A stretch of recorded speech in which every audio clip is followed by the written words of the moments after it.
কণ্ঠে।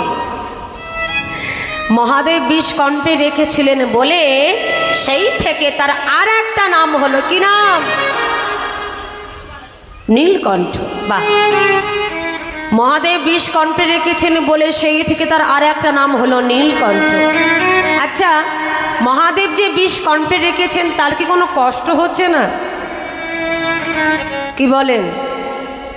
আমরা আমাদের কথাই বলি না, কোনো খাবার খেতে খেতে যদি আমাদের গলায় আটকে যায় কি হয় মা? প্রচণ্ড কষ্ট হয়। বাইরে বেরিয়ে গেলে ভালো, না হলে ভেতরে চলে গেলে ভালো, কিন্তু যদি এই জায়গায় এসে আটকে যায় প্রচণ্ড কষ্ট হয়। তো মহাদেব যে বিষ কণ্ঠে রেখেছেন তার কি কোনো কষ্ট হচ্ছে না? কষ্ট তো হচ্ছে। একদিন ভগবান ভোলানাথকে বলছেন, ভোলানাথ, তুমি যে বিষ তোমার কণ্ঠে রেখেছো, তোমার কি কোনো কষ্ট হচ্ছে না? প্রভু, কষ্ট তোমার হচ্ছে, কিন্তু কি করব বলো। ও ভোলানাথ, তোমার যখন কষ্ট হচ্ছে তুমি একটা কাজ করো না, বিষটাকে না হয় তুমি বাইরে ফেলে দাও। প্রভু, আমি মনে মনে ভাবলাম, বিষের জ্বালা যখন আর সইতে পারছি না, আমার কষ্ট হচ্ছে, এ বিষ আমি আর কণ্ঠে রাখবো না, বাইরে ফেলে দেব। কিন্তু প্রভু, বাইরে ফেলতে গিয়েও যে আমি আর ফেলতে পারলাম না। বাবা, বাইরে ফেলতে গিয়েও ফেলতে পারলে না, কেন পারলে না? প্রভু, এই জগৎটাকে তুমি সৃষ্টি করেছো, রক্ষা করেছো। এই জগৎটাকে রক্ষা করিবার জন্য তুমি কত না কিছু রূপ ধারণ করেছো। তাই তোমার দয়ায় রয়েছে সবুজে সবুজে ভরা গাছপালা, পশু পাখি, কীট পতঙ্গ, নদী নালা, খাল বিল। তোমার দয়ায় রয়েছে পুকুরে পুকুর ভর্তি মাছ, গোয়ালে গোয়াল ভর্তি গরু, রয়েছে মাঠে মাঠ ভর্তি ধান। বলো তো প্রভু, যদি আমি এই বিষ বাইরে ফেলে দিতাম ধরনের বুকে, তাহলে যে বিষের তেজে এই জগৎটা একদিন ধ্বংস হয়ে যেত। তাই প্রভু, পৃথিবী ধ্বংস হয়ে যাবার ভয়ে আমি বিষ বাইরে ফেলতে পারলাম না। বুঝেছি ভোলানাথ, জগৎটাকে আমি সৃষ্টি করেছি, রক্ষা করেছি, পৃথিবী ধ্বংস হয়ে যাবার ভয়ে তুমি বিষ বাইরে ফেলতে পারলে না। বেশ, ও ভোলানাথ, বিষ যখন তুমি বাইরে ফেলতে পারলে না, তুমি আর একটা কাজ করতে পারতে, তুমি না হয় বিষটাকে খেয়ে নিতে পারতে।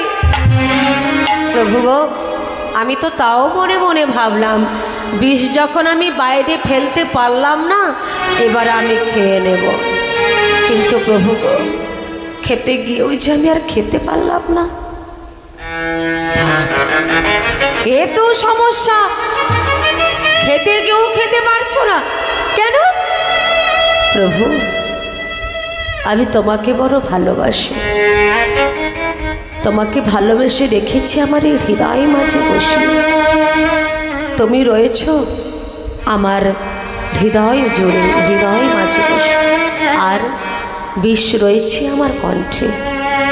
বলো তো প্রভু, যদি আমি এই বিষ খেয়ে নিতাম, আগে এখান থেকে যাবে তোমার বদলে, কারণ তুমি আমার হৃদয় জুড়ে বসে রয়েছ, তারপর যাবে আমার পেটে।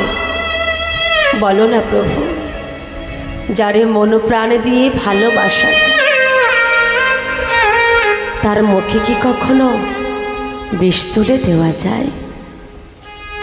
বলো না, যারে মন দিয়ে প্রাণ দিয়ে ভালোবাসা যায় তার মুখে কি কখনো বিষ তুলে দেওয়া যায়? তাই প্রভু, তোমার বদনে বেশি যাবার ভয়ে যে আমি আর খেতে পারলাম না।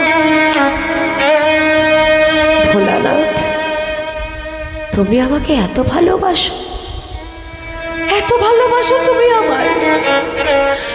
তুমি আমাকে ভালোবাসো আমি জানি, কিন্তু ভোলানাথ, এতটা যে তুমি আমায় ভালোবাসো আমি তো জানতাম। কিন্তু প্রভু, এই বিষের জ্বালা যে বড় জ্বালা, আর আমি পারছি না বিষের জ্বালা, তুমি আমাকে উপায় বলে দাও দয়াময়। কি করলে আমার এই বিষের জ্বালা দূর হবে?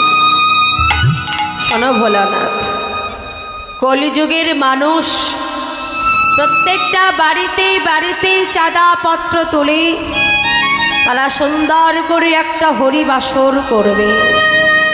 সেই হরিবাসরে হরি নাম হবে, কৃষ্ণ নাম হবে। সকল ভক্তগণ আসবে, হরিবাসরে কীর্তন শ্রবণ করবে। হরিনাম শ্রবণ করতে করতে তারা যখন এই ধুলায় গড়াগড়ি দেবে, এই জীবনের যত দুঃখ কষ্ট জ্বালা যন্ত্রণা সবই দূর হয়ে যাবে হরি নামের মধ্যে। নিতাই গৌর হরি বল হরি বল হরি বল।